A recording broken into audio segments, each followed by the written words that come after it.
How to fix Instagram photo save in gallery on Android phone. Hello guys, in today's video I'm gonna show you how to fix this problem easy and quick on Android phone. First, open Play Store and Play Store or App Store, and here make sure your Instagram is updated.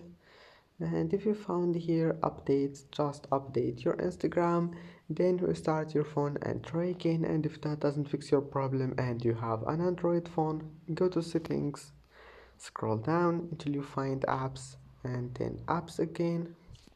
Here type Instagram, click on it, then click force stop, and here click storage, clear cache, and go to permissions, click storage and make sure it's allowed, and that's it. Don't forget to like and see you in the next video.